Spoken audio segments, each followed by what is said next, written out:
Ciao a tutti, sono Ernestina dalla Corte Lucio e benvenuti a una nuova puntata di Ernestina dalla fine del mondo, eccellenze dolomitiche. Oggi abbiamo una puntata speciale per tutti i bellunesi nel mondo e particolarmente per tutti i bellunesi in Argentina.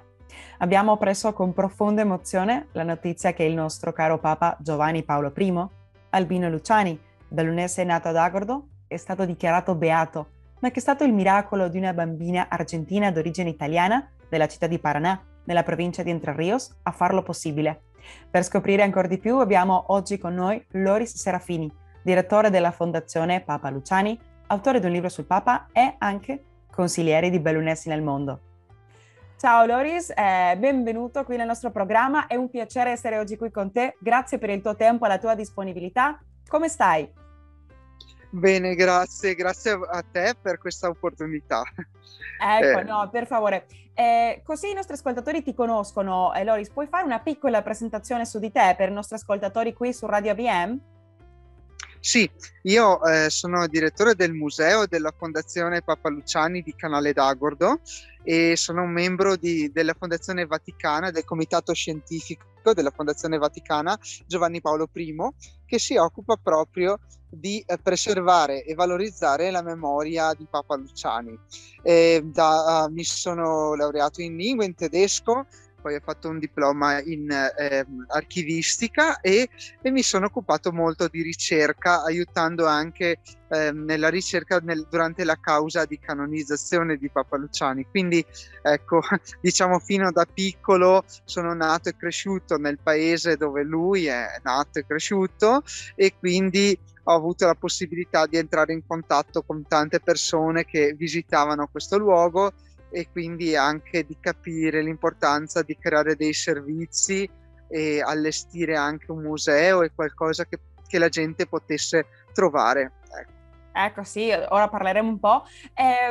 Come sai, per tutti, ma no, particolarmente per noi i bellunesi in Argentina, abbiamo preso con tanta gioia, con tanta emozione la notizia che un papa bellunese, Giovanni Paolo I, è stato dichiarato beato, ma è che è stato anche il miracolo di una bambina nata in Argentina, una italo-argentina che nasce nella provincia di Paraná, nella città di Paraná, nella provincia argentina di Entre Ríos, e quel miracolo ha fatto possibile, ha aperto le porte a questa beatificazione. Sappiamo che da tempo che ti occupi di questo argomento, come hai detto, sei il direttore della fondazione, hai anche scritto un libro su Papa Luciani, Albino Luciani, il Papa del Sorriso. Come hai iniziato questo tuo amore, diciamo, per questo argomento? Come è nata questo percorso tuo con Papa Luciani?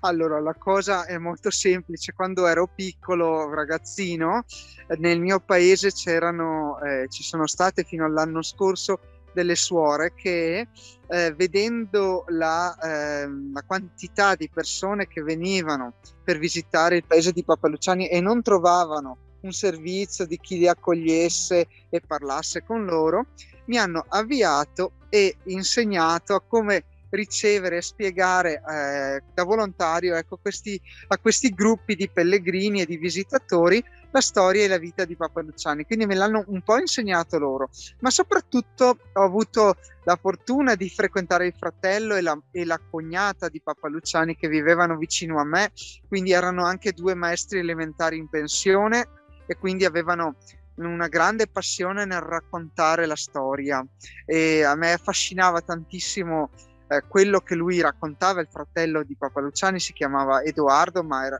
conosciuto come Berto, e raccontava tanto di storia locale, delle vicende della sua famiglia, ma anche e soprattutto di tutta la storia del paese, della comunità, e quindi mi ha fatto appassionare alla ricerca e alla storia, e quindi mi sono interessato anche alla figura di Papa Luciani, finché nel 2005 mi ha contattato la casa editrice Il Messaggero di Sant'Antonio di Padova, chiedendomi di scrivere un libro molto semplice, alla portata dei ragazzi. Non era una ricerca scientifica, ma una biografia per ragazzi, per persone magari semplici, così.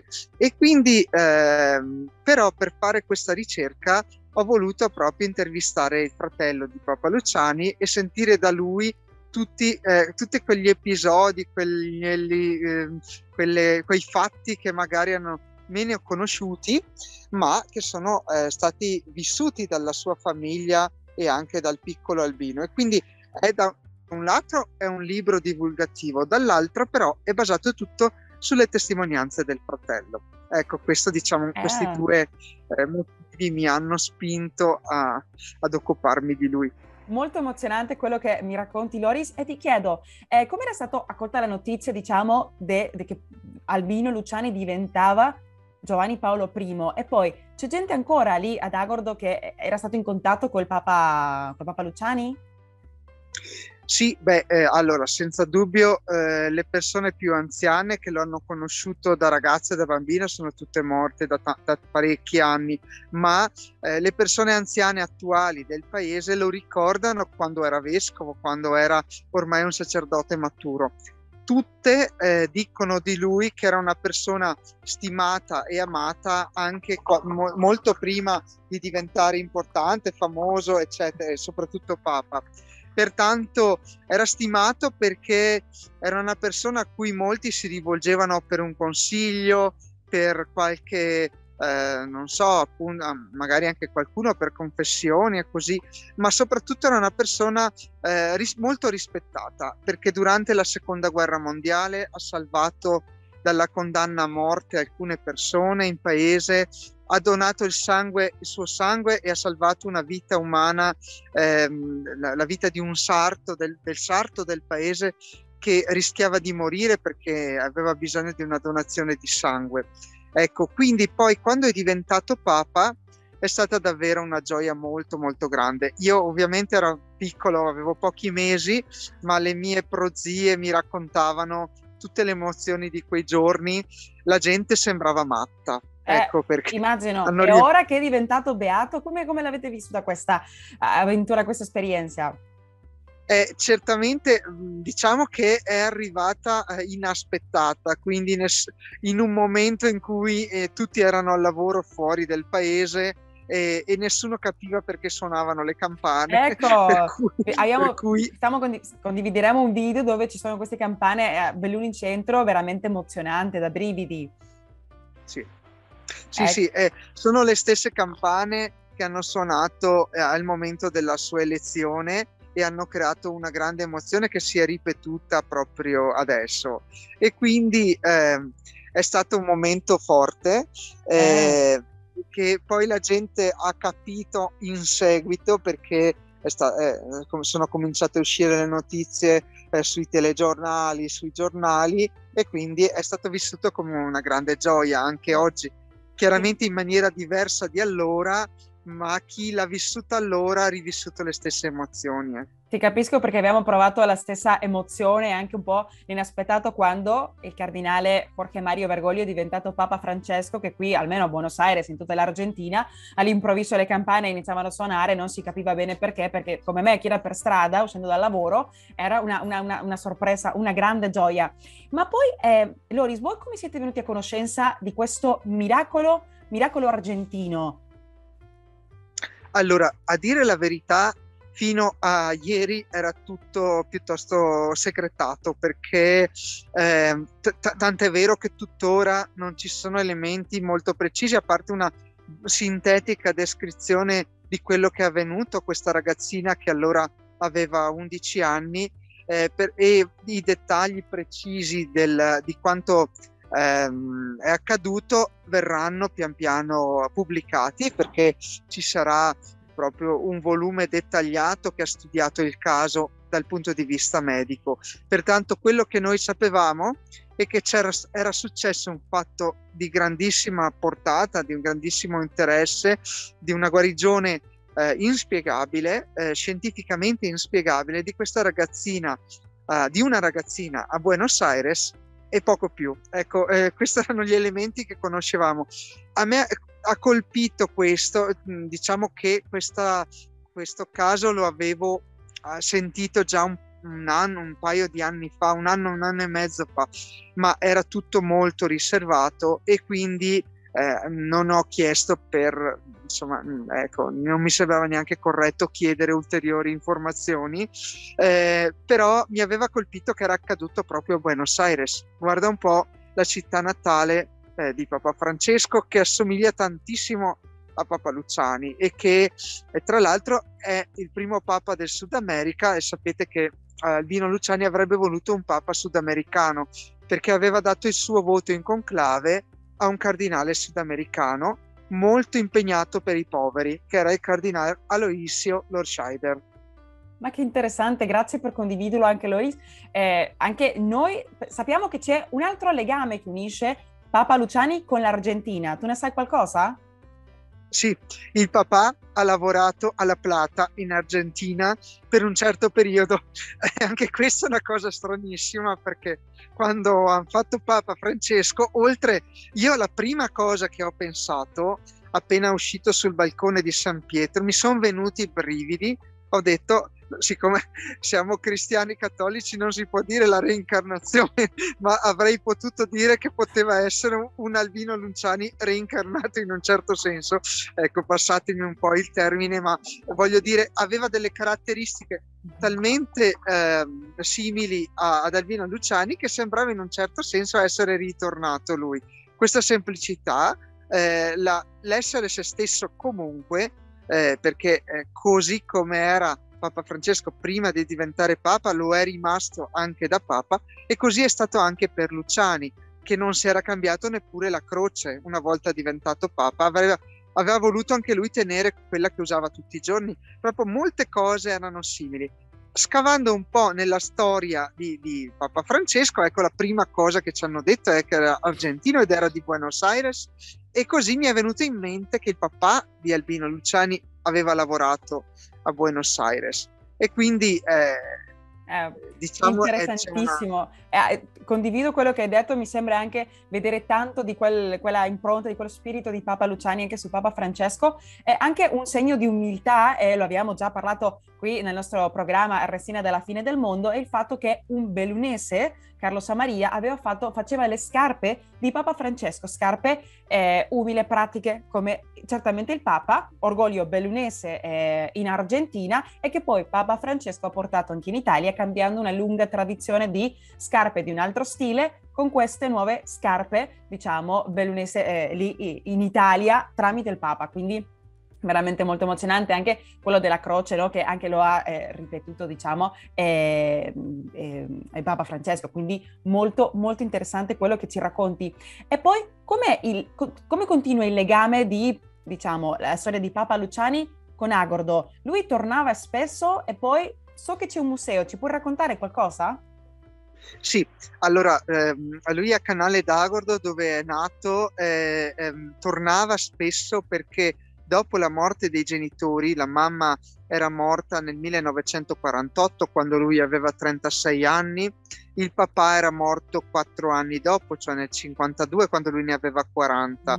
E dopo la morte della mamma lui ha avuto una specie di senso di colpa, perché al momento della morte della mamma non era presente, perché l'aveva assistita prima della morte, ma in quel momento lì era impegnato da qualche parte. È stata una cosa abbastanza veloce, per cui non ha fatto in tempo ad arrivare dalla mamma, e quindi da quel momento in poi ha deciso di prendersi più tempo per stare col papà, e quindi lo ha seguito ogni volta che poteva, veniva a trovarlo a Canale, e poi al momento della morte gli ha voluto stare sempre vicino fino all'ultimo momento. Dopo la morte ha rinunciato alla sua eredità, non ha voluto parte della casa, ma ha chiesto al fratello e alla sorella di mantenere soltanto una stanza per lui all'interno della casa, perché quando sarebbe diventato vecchio avrebbe voluto passare gli ultimi anni ancora nella casa dei suoi genitori, vicino ai suoi familiari. Quella stanza è sempre stata riservata per lui, e lo è tuttora, perché è rimasta quella di allora, con le cose, il letto dove lui dormiva anche quando tornava da vescovo e da patriarca, e quindi fa un po' di sensazione vederla, ecco, Wow! questa storia. No, ma è stupendo e ti chiedo, diciamo, cosa possono trovare i nostri ascoltatori che ci seguono in tutto il mondo su Radio ABM, che facciamo l'invito che vadano a visitare questo museo, cosa troveranno una volta dentro, più o meno? Allora, intanto è specifico che c'è una casa natale e c'è un museo. Sono tutti e due collegati a breve distanza l'uno dall'altra. La casa natale si trova a circa 250-300 metri dalla chiesa parrocchiale e dal museo. Il museo è a fianco alla chiesa e quindi nella casa si trovano ancora le stanze, la parte originale della casa, quando lui era bambino, quando era piccolo, le cantine con gli attrezzi da lavoro del papà, la macchina da cucire della mamma, la credenza, cioè la vetrina della cucina, il paiolo dove facevano la polenta, ci sono le fasce in cui è stato avvolto appena nato, quelle originali sue, e Wow. ci sono parecchi oggetti suoi rimasti nelle altre stanze, nella camera da letto, ci sono le vesti da papa, ce ne sono 2 al museo e 2 alla casa natale, perché la famiglia le conservava come un caro ricordo dopo la sua morte, ovviamente. Quindi nella casa si respira quella che è stata la sua infanzia e la sua vita in famiglia. Nel museo, che è multimediale, è un percorso con filmati, pannelli retroilluminati, un percorso moderno, molto, molto pratico, si può approfondire la storia della sua vita e di tutto l'ambiente in cui lui è nato e cresciuto, perché sono nel cuore delle Dolomiti, è patrimonio UNESCO e lui è vissuto tra le montagne più belle del mondo, ecco, per cui nella povertà, ecco, perché la famiglia era poverissima, specie i primi anni, quando il papà con grande fatica ha cominciato a lavorare. Prima a 11 anni già faceva l'aiuto manovale a Innsbruck in Austria e poi pian pianino quando è diventato adulto, si è sposato, ha cominciato a mettere via i primi guadagni per acquistarsi 2 stanzette, poi altre 2, finché è riuscito ad acquistare tutta la casa e il fienile annesso. Ma Luciani da bambino ha provato la fame, i morsi della fame durante la Grande Guerra, la guerra del 14-18 che da noi era 15-18. Ecco, molto interessante e voi Lori come museo e come fondazione avete in mente altri progetti per il futuro? Perché già beato, come inizia poi questo nuovo percorso? Allora sì, certamente vogliamo migliorare i servizi e le offerte che possono trovare i pellegrini e visitatori. Adesso ci stiamo impegnando a completare una biblioteca specializzata su Papa Luciani che raccoglie volumi su di lui e sul territorio dove è nato da tutto il mondo. Per esempio il suo best seller, che è un libro che si chiama Illustrissimi, ha avuto edizioni in tutte le lingue del mondo. Siamo riusciti a collezionarne in una quindicina di lingue diverse, tra cui anche il coreano, l'ungherese. Stiamo cercando anche l'edizione cinese e giapponese che esistono, e abbiamo quelle delle lingue principali europee, dell'America, degli Stati Uniti, eccetera. E quindi questa biblioteca speciale che vogliamo costruire nel sottotetto del museo e poi completare la casa natale con una stanza nella soffitta che è l'unica parte della casa che lui non ha vissuto, in quanto è stata costruita poi dal fratello, e lì vorremmo completare proprio i lavori con una stanza e dei servizi igienici che permettano anche di riunirsi nella casa natale in un luogo appartato, ecco, in cima proprio alla casa.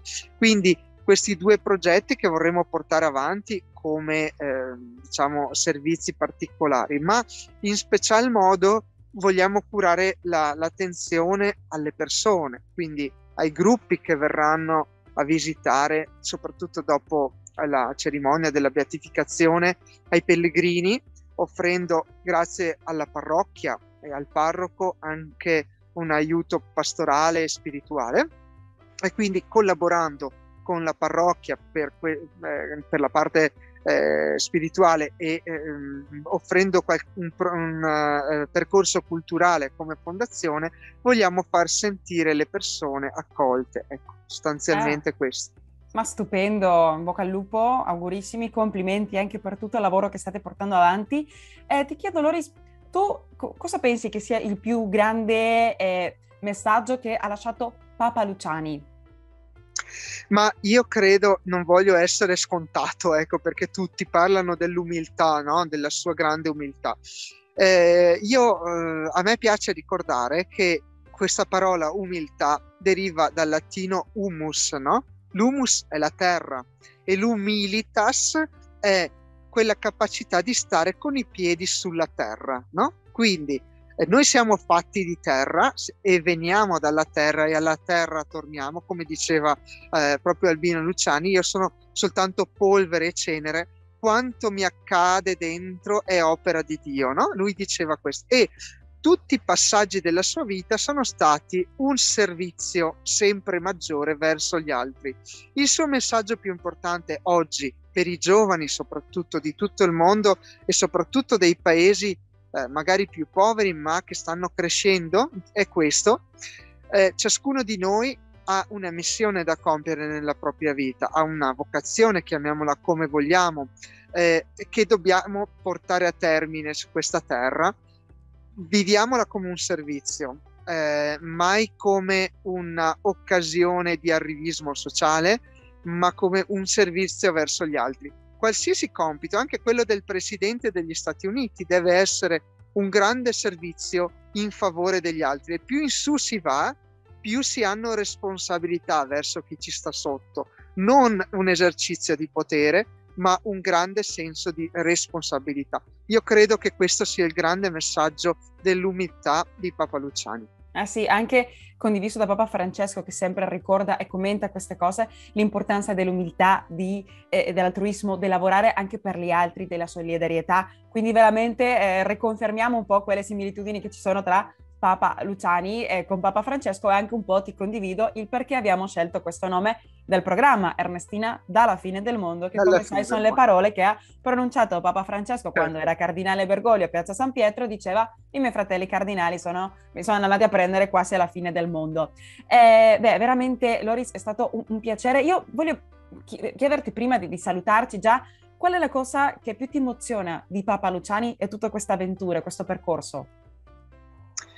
Ma io credo la cosa che mi viene in mente così, che è stato un ragazzo che falciava l'erba nel prato e che con la sua fatica e il suo sudore cercava di ricompensare i suoi genitori dei sacrifici che avevano fatto per farlo studiare.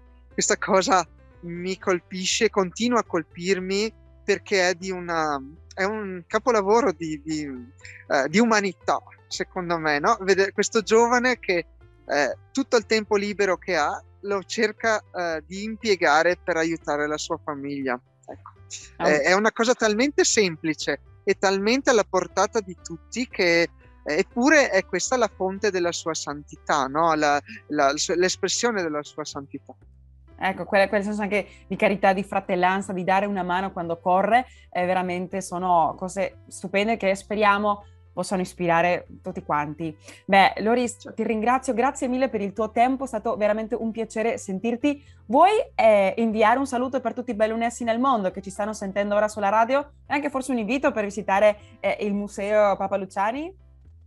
Certo, lo voglio fare proprio anche ricordando che il 2 settembre del 1978 Papa Luciani avrebbe voluto incontrare proprio tra i tanti anche i bellunesi nel mondo ad Einsiedeln in Svizzera, e ha scritto una lettera dicendo: scusatemi tanto, avevo preso questo impegno con voi, non lo posso fare perché mi hanno fatto Papa. Ecco, quindi io voglio dire a tutti i bellunesi sparsi in tutto il mondo che forse sarebbe bello restituire questa visita non fatta da Papa Luciani venendo nel paese di Papa Luciani. Speriamo bene, anch'io spero di ritrovarci lì, e anche ci offrirai, immagino, una bella guida lì al museo, che è bellissimo, quindi facciamo l'invito e l'appello per visitarlo al più presto. Qua al Museo di Papa Luciani, anche l'attività della Fondazione. Ti faccio complimenti, Loris, per il tuo lavoro, ti ringrazio per il tuo tempo, per la tua disponibilità. Oggi più che mai sei impegnatissimo con con questa nuova avventura che inizia. Ti ringrazio, ti saluto e forse ci vediamo in una futura intervista raccontando come stanno andando questi progetti. Che ne pensi? D'accordo, molto bene, sì. Ecco, Ti ringrazio moltissimo. No, per favore, a te, un Saluto a tutti. piacere. Ti saluto, vedo che sei lì. Dove ti trovi? A Belluno, certo, in un posto bellissimo. Adesso sono ad Agordo, proprio Giusto. vicino al bosco, sto facendo una piccola passeggiata e quindi è in un ambiente incantato. Beh, ti ringrazio anche per quella panoramica bellissima che ci regali. Io ti saluto, Loris, grazie mille nuovamente. E anche Grazie. io vi saluto a voi, cari amici bellunessi nel mondo. Vi aspetto prossima settimana per una nuova puntata. E come sempre, che io vi saluto da qui, dalla fine del mondo. E come dice il nostro motto, vicini e lontani, mai soli. Ringraziamo Ignazio dalla Corte Lucio per la musica e il montaggio e Patrizia Lucio alla regia.